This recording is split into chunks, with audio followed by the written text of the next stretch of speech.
Joining me. My name is Angie Green. I have a home-based fitness business and I have a 13-year-old son.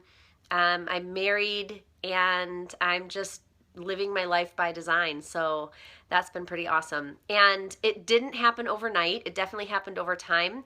And it took some hard work and consistency. And when we were talking earlier on the podcast, we talked about kind of creating your vision and figuring out what you want in your life and where you want to go with things. And for me, it boiled down to 3 words. I knew that I wanted my future to change. I did not like the place that I was in my life. I mean, I was going through a divorce. I had a son who was on the autism spectrum, and that was stressful to deal with. Oh, you like these? Oh, we always have time to talk bling. So this is what's it called? Armoire, maybe? I don't know. It just holds like socks and stuff, but super cute, right? And it was like a Big Lots store, so it was super cheap. Anyway, so I wasn't in the best place in my life in Armoire, thank you, when I started my business. And so I just made the decision that I wanted my life to change. I wanted to be in control. I wanted to live my life how I wanted to on my own time and my schedule and not have to report to anybody else. I wanted to see my kid get on and off the bus. Oh, thanks, Steph. I know, it's good to see you again, too. And thank you for the hearts, you guys. I really appreciate that. I wanted what I wanted to do in my life. And so I took my life and this business opportunity by the reins and I just ran with it. And that's kind of led me to what I wanted to share with you guys tonight. When you find a passion and you find goals that you want in your life, you have got to get out there and crush it. I deserved all those things. Thank you, Bobby. I probably didn't believe that at the time, but now knowing where I'm at today, yeah, I did deserve those things. And we all deserve to have the kind of life that we want to live, but we don't always believe that we can do it. And I think that's a big difference. Oh, my hair is not being manageable right now. So 3 things that I want to share with you tonight to really get out there and just crush it. I mean, kill it no matter what you are doing with your business, with your life.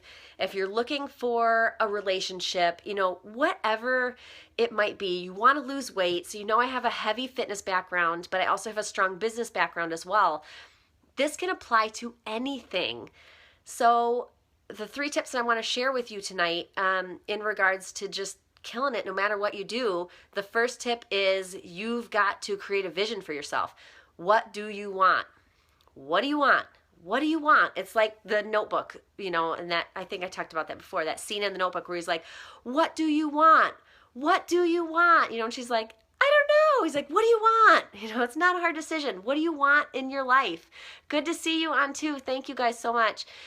So think about what you want in your life. And if you could have everything that you wanted in your life, what would it look like? Paint a picture, do a vision board. I'm from Toledo, Ohio, born and raised, been here my whole life, probably never going to leave. It's really cold here right now.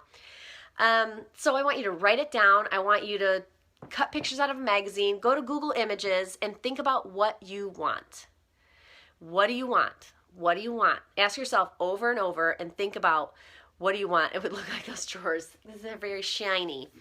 So that's the first thing, is you really need to figure out what you want, because if you don't know what you want, how are you going to know how to get there?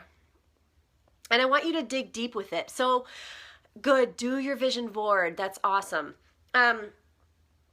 You've got to dig deeper. So you don't want to just say, I want to make $1 million. Why do you want $1 million? Do you want to buy a fancy house? You want to stay at home with your kids? Absolutely. Those are the important things. So, and think about, what was my first Periscope topic? I have no idea. Probably fitness, something fitness related, because I have a fitness background and fitness is really my main passion, but I've also developed a huge interest in personal development, which led me to a topic tonight. So in order to figure out where you're going, you have to figure out what you want. So the second thing is you need to set goals. So you have to plan ahead. And what do they say? Prepare to fail, plan ahead, or plan to fail. Is that what they say? Oh gosh, you miss your kids all day. That breaks my heart. I am totally with you. I was overworked, overstressed. missing my kid too, and I know what that feels like. So figure out what you're passionate about and follow it and work super, super hard so you can change your situation so you can be at home with your kids. Fail to plan is planning to fail. Thank you. Prime example, I think I posted this on social media, or maybe I had planned to post it tonight. Friday, I had a busy day with meetings, working with my assistant, and then I had to pick up my son at 5:15, and I had to get him from wrestling to karate in a 15-minute window, literally 15 minutes. And then he was there the rest of the night, and then he went to basketball until 9, and then we got home at 9 and we went to bed. I didn't plan ahead. So shame on me. I went through the Wendy's drive-thru and I got him 10-piece chicken nuggets. Sorry, I'm real. I'm mom. I'm rushed. We're all short on time. I owned it. And so I took a picture with the Wendy's bag in front of me like this, like slapped myself on the wrist. I didn't plan ahead. Of course, I could have prepared lunch for him or got a healthier meal. But yeah, you got to do what you got to do. Now, do we eat Wendy's every day? No, because I usually plan ahead. But when I don't plan ahead, I plan to fail.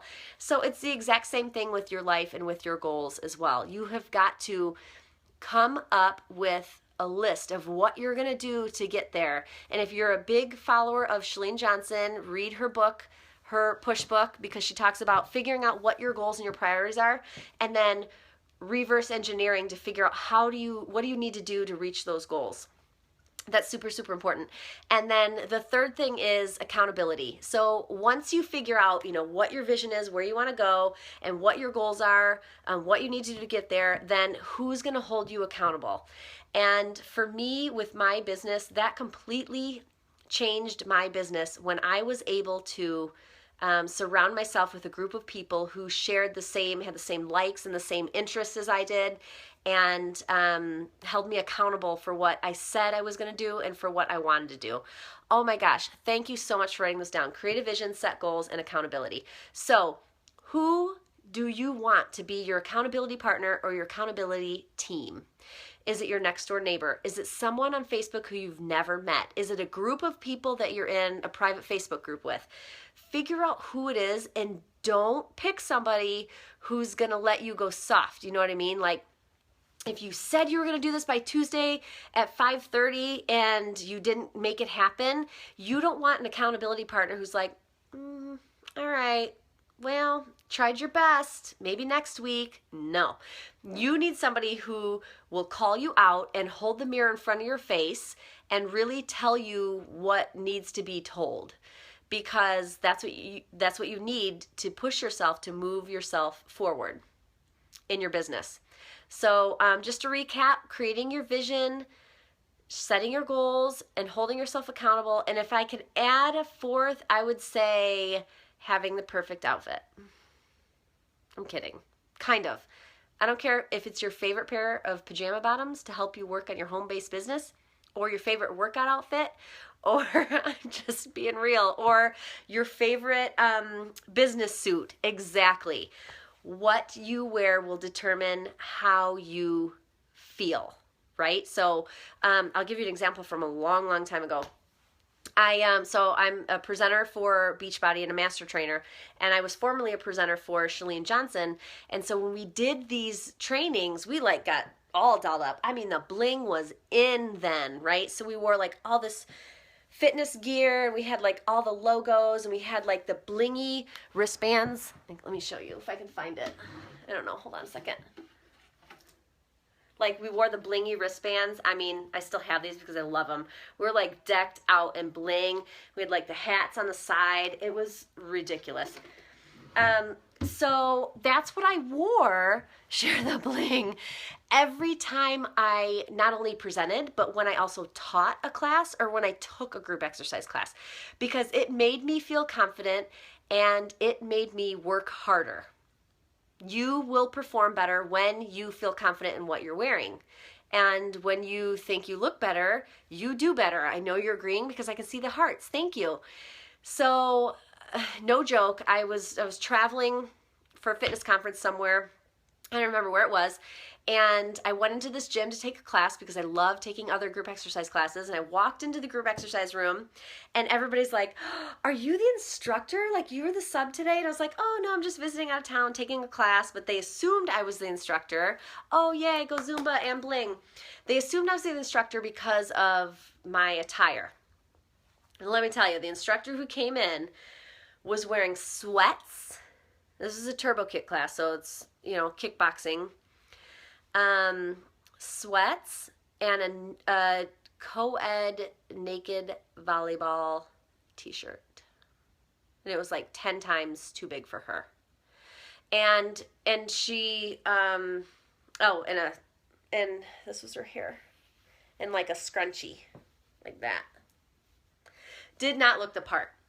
And so, I'm not saying that you have to have like fancy clothes when you teach, but you want to look professional because you will act professional. Yes, presentation is everything. But my point for this topic is when you wear something that you're more comfortable and confident in, you'll perform better. So if you have a home-based business like I do, and you think that you're going to perform better, I have many people on my team who legit get up in the morning, shower, put on real clothes, do their hair to go sit at their computer on their desk, in their office by themselves. And they work like that all day. Now that's not me because I can still be pretty productive in sweats and a messy bun. But some people can't do that. So whatever works for you, make sure that you just feel comfortable and confident in what you're wearing. So I hope that helps you guys, and I appreciate your comments and your hearts. Reach out to me anytime. I do offer a lot of tips on fitness and on personal development. You can just go to angiefittips.com, enter your email address, and you'll start getting those tips right away.